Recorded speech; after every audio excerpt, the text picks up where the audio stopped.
Et salut à vous très chers en Afrique, en Asie, en Amérique, en Europe et partout dans le monde. Bien, j'espère que vous vous portez très bien chez vous, dans vos maisons, avec votre famille. En tout cas, c'est de tout cœur que je le souhaite. Eh bien, me voici pour une autre vidéo. Et je pense que j'ai déjà fait une vidéo similaire, mais je refais encore la vidéo parce que parfois il y en a juste trop de des problèmes, des soucis, mais ça arrive de manière différente parce que ça génère des émotions à intensité différente. Et moi, c'est Bibi Bene. Pour ceux qui me suivent dans ma chaîne en Afrique et en diaspora, eh bien, en Afrique, parce que, bon, je suis du Congo, Congo-Brazzaville, et diaspora parce que, bon, je vis en diaspora. Donc, c'est toujours ce point que nous faisons entre l'Afrique et la diaspora africaine parce que l'Afrique a besoin de sa diaspora. Et bien sûr, la diaspora également a besoin de l'Afrique. Donc, il y a ce lien-là. Et si nous, Africains, qui nous retrouvons en diaspora, eh bien, les raisons sont diverses.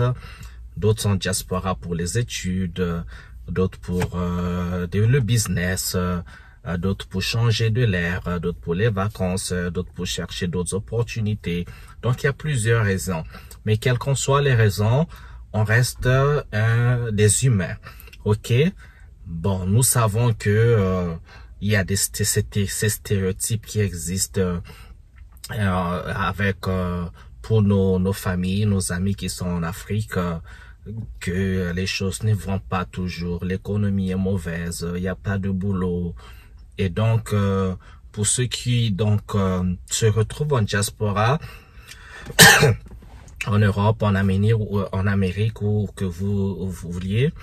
Ça devient comme un symbole de réussite. Quand vous avez un enfant qui quitte n'importe quel pays d'Afrique, se retrouve en France, en Angleterre, aux États-Unis, eh bien, pour nombreuses familles, cet enfant devient donc le symbole de la réussite de la famille.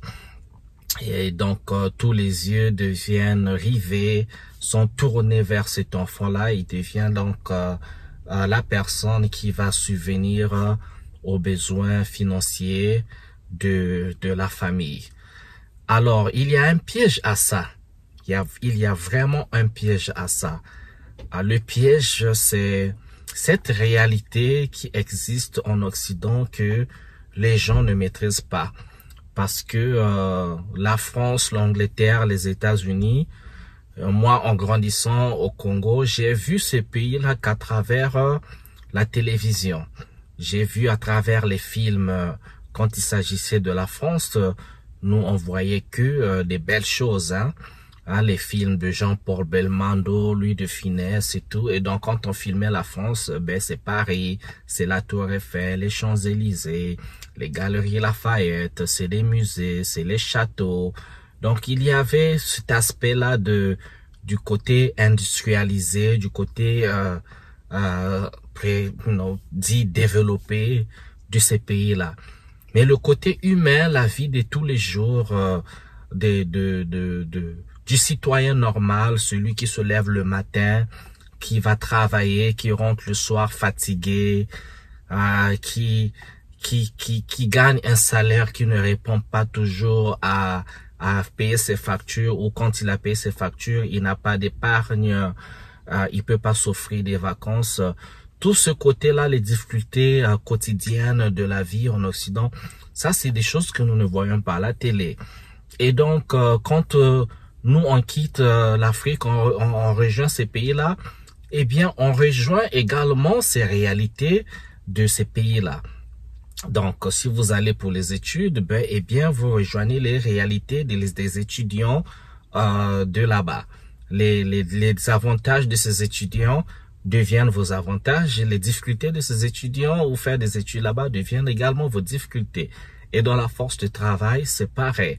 Et sans compter les difficultés liées à voilà quoi, les faits sociaux comme le racisme, les discriminations, toutes sortes d'émotions que vous traversez, la dépression, l'isolement. Ça, c'est des réalités que nous ne voyons pas à la télé. Parce que on pense qu'en quittant l'Afrique, on va quitter l'Afrique en allant là-bas avec les réalités africaines. Donc, si vous habitiez dans une bonne communauté en Afrique où on se disait bonjour aux voisins, bonjour à tout le monde, ne pensez pas qu'en arrivant en Occident, ça sera la même réalité. Vous pouvez dire bonjour à quelqu'un dans la rue, on vous répond pas, on passe comme ça, on change de côté de rue parce qu'on vous a vu. Et il y a aussi, il y a ces réalités-là. Et aujourd'hui, je fais particulièrement cette vidéo parce que j'adore mon pays, j'adore le Congo, ok? Chaque année, je suis au Congo, hein, 1, 2 fois, 3 fois parfois l'année, je suis en Afrique. J'adore l'Afrique, j'adore être là-bas.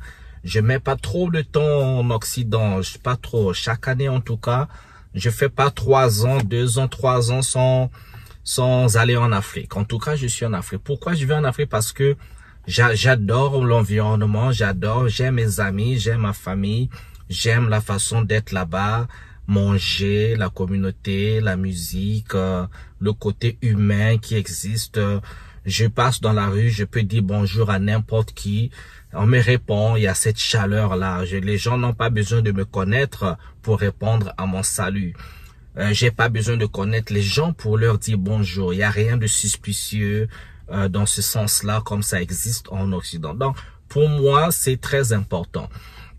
Et donc, alors le prix de ça, c'est que je suis avec les gens qui parfois oublient ces réalités-là. Même quand je suis avec les gens, je me rends compte que dès que je suis de ce côté-ci,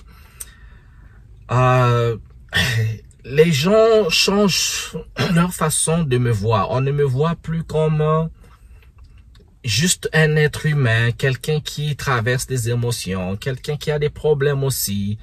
On a tendance à me voir comme quelqu'un qui existe pour régler les problèmes financiers des gens. Alors, la plupart des coups de fil que je reçois, les messages que je reçois sur WhatsApp, ça a toujours attrait à des problèmes. Ça veut dire que les gens ont des problèmes. Je comprends que tout le monde a des problèmes. Et que on te soumet beaucoup plus de problèmes. Que quand tu dis comment vous allez, on te répond toujours pas non, ça va pas, que moi je vais mieux et c'est des ordonnances. On te dit l'enfant est malade, papa est malade, oncle est malade, un tel est mort, il y a la maladie, il y a des morts, il faut des cotisations pour la veillée mortuaire, il n'y a pas de boulot, il n'y a pas ceci.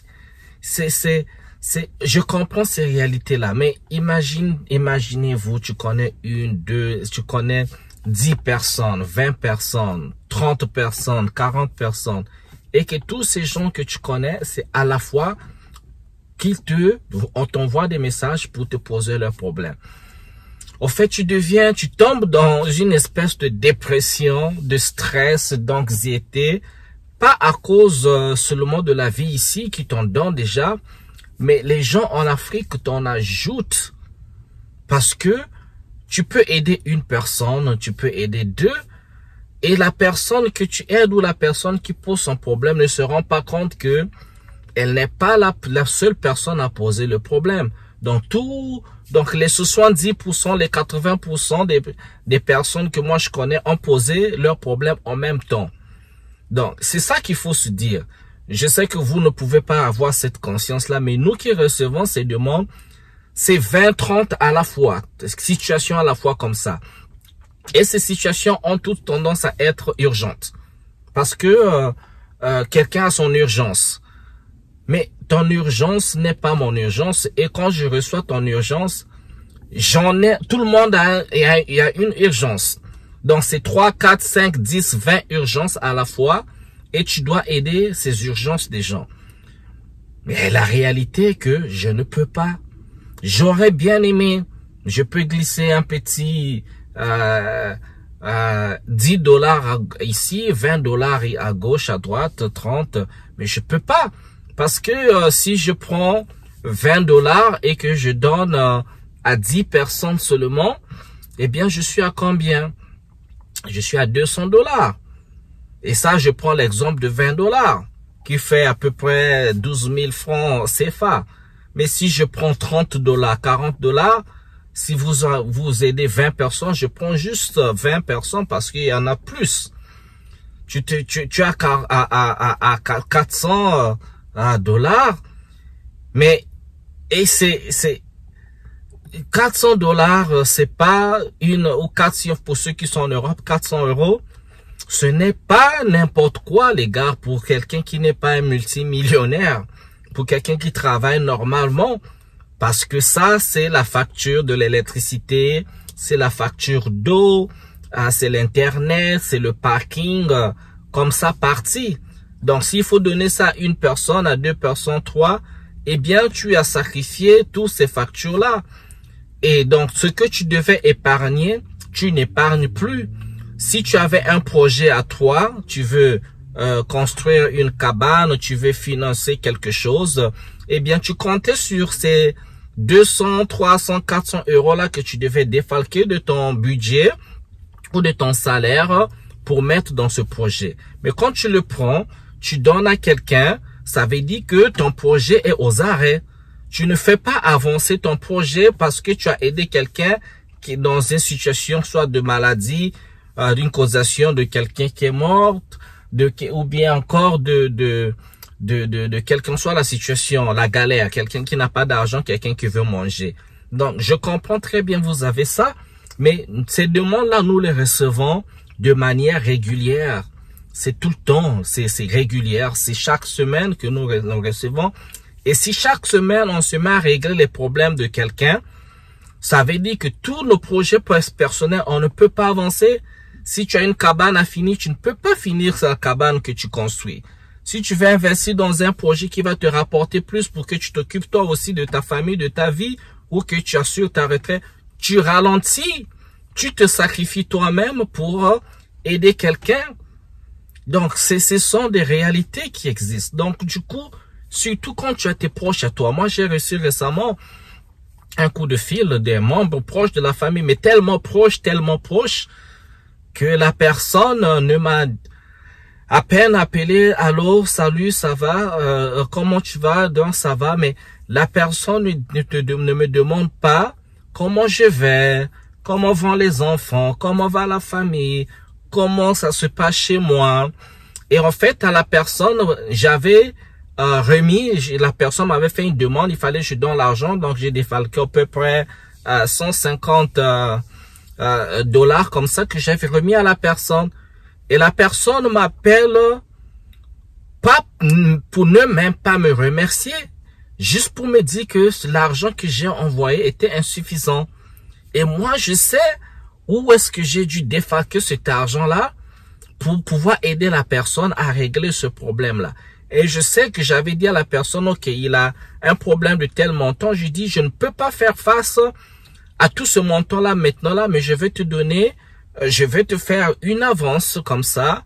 Et dans quelques temps, j'ajouterai, comme ça, ça va t'aider. Mais moi, défalquer de l'argent, 300 €, 400 € comme ça, en une fois pour donner à une personne, pour régler, je ne peux pas. Et donc, la personne m'appelle même pas, sans me dire merci, rien du tout, juste pour se plaindre que l'argent est insuffisant. Et moi, je fais les calculs, je dis, mais ça fait tellement mal. Je dis, mais la moindre des choses, c'est dire merci. La moindre des choses, de faire de rapport. La moindre des choses, c'est d'essayer de se mettre parfois à la place de quelqu'un. Si la personne t'a donné de l'argent, c'est déjà un effort qu'on a fait pour te donner cet argent. Et cet argent, je vais vous dire encore, la plupart des gens, que ce soit en Amérique, aux États-Unis, beaucoup de gens travaillent au SMIC. Pour le cas de ceux qui sont en France, le SMIC, je crois, c'est le salaire minimum interprofessionnel de croissance. Donc, le minimum de salaire que tu peux avoir. Aux États-Unis, on appelle ça, on dit minimum wage. Donc, le minimum wage, ça dépend des États. En Californie, ça a été augmenté à 15 $ de l'heure. Donc, quand on dit 15 $ de l'heure, imaginez, vous travaillez 1 heure, vous gagnez 15 $. OK? Bon, je vous donne, disons 20 $. OK? Ça, c'est le minimum, 15 $. Et c'est pas tous les États. Il y a des États où les gens gagnent 10 $. OK?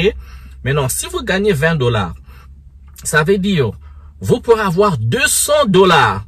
Il faudrait travailler 10 heures de temps. Vous gagnez 20 $ de l'heure. Pour avoir 200 $, il faut travailler 10 heures de temps. Donc, vous commencez le matin. Si vous avez commencé à 10 heures, vous êtes là 11 heures, 12 heures, 13, 14, 15, 16, 17, 18 heures, 19 heures, jusqu'à 20 heures. Vous êtes au boulot. Et quand vous rentrez, vous êtes fatigué. Et vous n'avez gagné que 200 $ en une journée. 10 heures de temps. Quand vous rentrez, vous êtes fatigué. Et donc, quand on vous donne les 100 000 là que vous demandez, c'est toute une journée de travail d'une personne qu'on vous a donné. Donc, en une journée de travail, il s'est passé beaucoup de choses. Il y a eu des collègues qui ne vous parlent pas parce qu'ils sont racistes. Il y a eu le manager peut-être qui était en colère. On vous a gueulé comme un enfant. Il y a eu le stress lié au boulot. Il faut remplir les dossiers. Il faut faire selon le travail que vous faites. Donc, tout ce travail-là, vous avez fait 10 heures de temps. Là encore, si vous travaillez 10 heures, parce que la plupart, ça c'est si vous travaillez 10 heures, c'est quand vous travaillez, en anglais on dit overtime. Heures supplémentaires. Sinon, les heures, c'est 8 heures de travail. Quand vous êtes à 9, 10, ça c'est des heures supplémentaires. Vous imaginez, il faut travailler des heures supplémentaires pour avoir heures supplémentaires pour avoir cet argent-là. 200 $ seulement pour l'avoir. Il faut travailler des heures supplémentaires. OK? Donc, si on vous donne cet argent, ça veut dire que c'est toute la journée de ma galère, des sueurs, du stress et tout ce que je vous ai donné comme ça, gratuit. Vous n'avez absolument rien fait. Vous avez juste demandé, moi je prends cet argent, je donne. Et vous ne dites pas merci, vous n'êtes pas reconnaissant. C'est pas facile. Quand on vous dit c'est pas toujours facile ici dans ces pays de blancs. Il y en a qui vont me dire ceci. Ouais, si c'est pas facile, si vous n'êtes pas bien là-bas, pourquoi vous ne rentrez pas en Afrique? Ça, c'est ce qu'on entend souvent.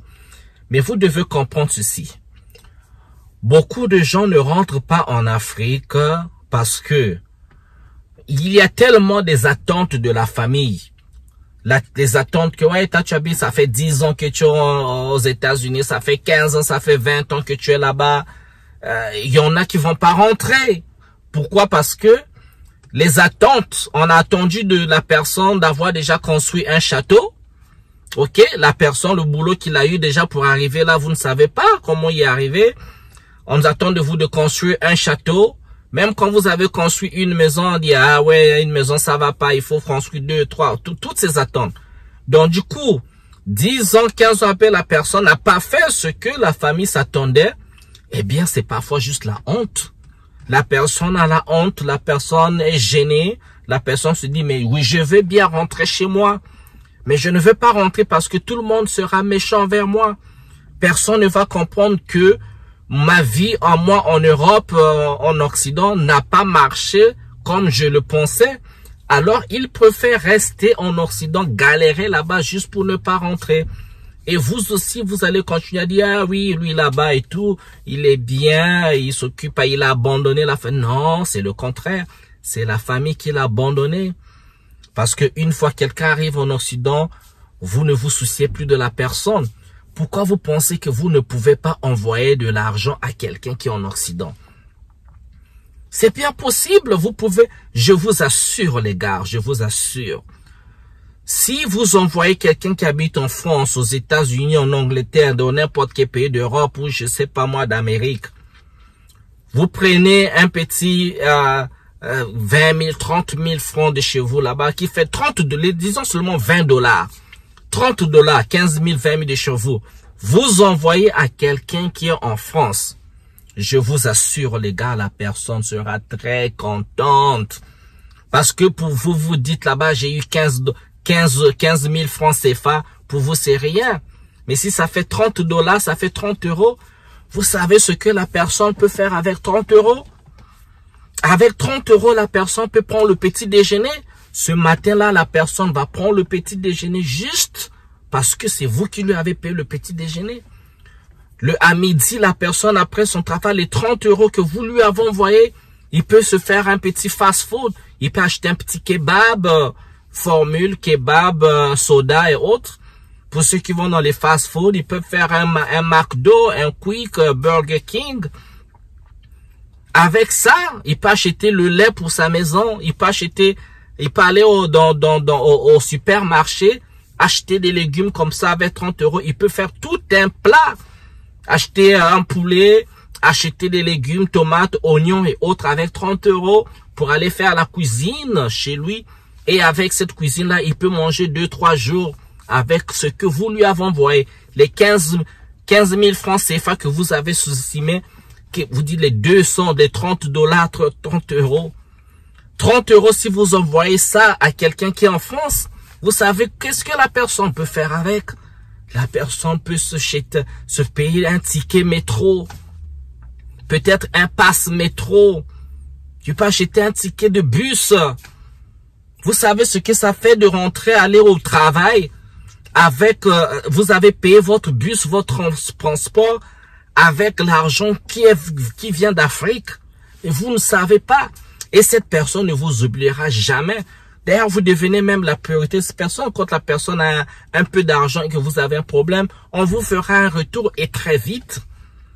Avec 30 €, c'est ça que vous avez. Mais même si c'est 20 €, même si c'est 10 €, même si vous envoyez 10 €, on peut acheter un kebab avec 10 €.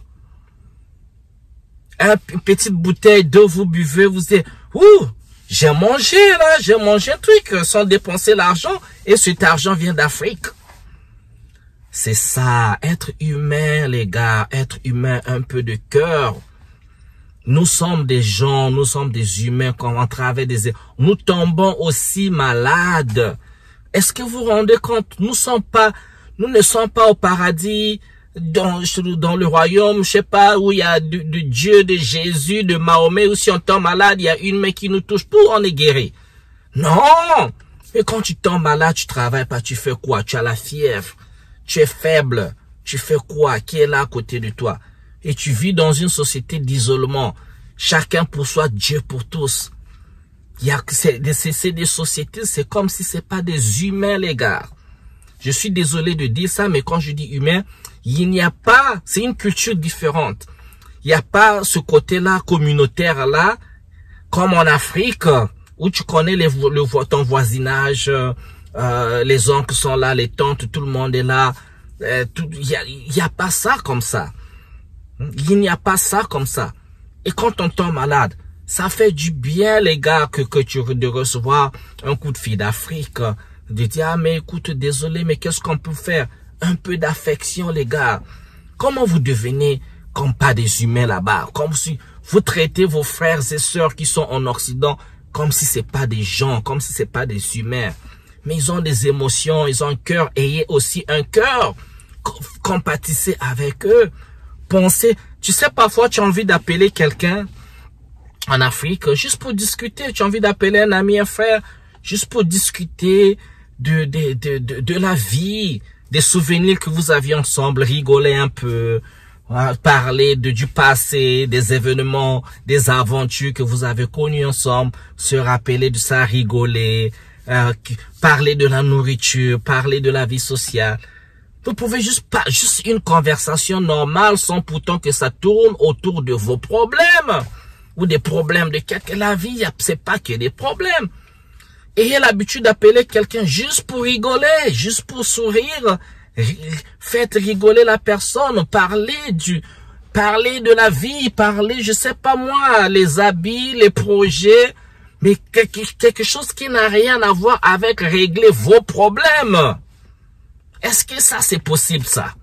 Parfois, tu as envie d'appeler, tu appelles pas, parce que si tu appelles, on va te poser des problèmes, un tel va te poser des problèmes, tu es fatigué, tu es dans la dépression. Du coup, tu fais quoi? Tu n'appelles pas, tu restes dans ta dépression. Pour ceux qui prennent l'alcool, ben c'est l'alcool. Pour ceux qui fument, il va fumer. Pour ceux qui regardent des films, bon, tu vas passer toi à regarder les films, mais tu es seul. Dans tous les cas, tu es seul. Dans tous les cas. Et si tu fais pas attention, les gens tombent dans l'addiction. Et si tu tombes dans l'addiction, c'est compliqué. Tu deviens un soulard, tu deviens addict à la cigarette, au chanvre, tout ce que vous voulez. Et après, et ce sera un beau jour. Non, votre frère, il n'est plus, il est malade. Et vous êtes étonné, vous êtes surpris, mais il est mort de quoi? Mais à cause de vous. C'est ça le truc. Voilà, c'est la vidéo un peu longue. Voilà, mais je vous demande à frères ou nos frères de sœurs, s'il vous plaît, appelez vos frères qui sont en Occident juste pour avoir des conversations, juste parler, demandez-leur comment ils vont. Demandez-leur comment ils gagnent leur argent. Est-ce que c'est facile à leur boulot? Demandez-leur. C'est facile nulle part. Les paradis, c'est nulle part. Parce que dans toutes les sociétés, que ce soit en Occident, en Afrique, dans toutes les sociétés, il y a des classes. Il y a des riches. Il y a les moyens là. Et il y a ceux qui sont au bas de l'échelle. Que ce soit en France ou que ce soit aux États-Unis, il y a des clochards. Il y a plus de clochards, des gens qui habitent dans les rues là-bas qu'en Afrique, je vous assure. Je le dis, il y a plus de gens qui habitent dans les rues, aux États-Unis, Californie, mais vous voyez, vous êtes sur YouTube, non? Ne passez pas seulement le temps sur TikTok à regarder je sais pas quoi. Essayez de questionner les réalités, les vraies réalités de ces pays-là. Les gens dorment dans les rues, donc sur les temples. Il y en a parfois qui travaillent, hein, je vous assure. Hein. Il travaille, mais son salaire ne lui permet pas de payer une maison. Sinon, il fera pas d'épargne, il va pas manger. S'il paie la maison, tout l'argent va dans la maison. Il préfère dormir dans la rue pour avoir un peu d'argent pour manger autre. C'est comme ça. Voilà, je vais m'arrêter là parce que voilà, ça m'a vraiment dérangé ce que la personne m'a fait aujourd'hui. Ce qui m'a poussé encore à faire cette vidéo. Il faudrait que nous changions tous nos mentalités. Et nos frères qui sont en Occident, c'est qui montrent toujours ceux qui sont au Congo, que vous allez bien, que vous êtes riches, vous avez de l'argent. Non, il n'y a pas de honte. On doit briser ces mythes-là. Ces mythes, l'Occident. Non, non, non. Les maisons que vous voyez là, les gratte-ciel de New York là, ça ne nourrit personne. Ça ne nourrit personne. C'est c'est des bureaux, c'est des chaises, des voitures. Ça ne nourrit personne, les gars. La réalité du terrain, là, c'est cailloudin. C'est pas autre chose. Ici aussi, la vie appartient à ceux qui se cherchent, ceux qui boulent, ceux qui réfléchissent. Parce qu'en Afrique, il y a aussi des gens qui sont jamais sortis de l'Afrique, qui sont multimillionnaires. Vous en connaissez, non? Est-ce que pour réussir, il y a des gens, ils n'ont jamais mis pied hors d'Afrique, hors du Congo. Ils sont multimillionnaires, ils ont construit des maisons, ils ont des voitures, ils ont tout ce qu'il faut dans la vie. Ils ont défini leur réussite, ils ont accompli ça. Sans sortir, sans venir en France ou je sais pas moi, dans les pays des Mindélé, comme on dit. Voilà, merci de m'avoir suivi encore. C'est une longue vidéo, mais bon, parfois il faut se dire des choses. Laissez des commentaires si vous avez des expériences pareilles. Parce qu'il est vraiment de notre devoir à nous de la diaspora de dire certaines choses. Parce qu'on veut aider, on a le souci de nos frères, de nos familles là-bas, mais on doit travailler de connivence avec nos familles pour pouvoir bâtir l'avenir de nos familles et de nos amis. C'est comme ça. Allez, je vous souhaite bien le bonheur chez vous. On se retrouve à une autre vidéo. Ciao, ciao.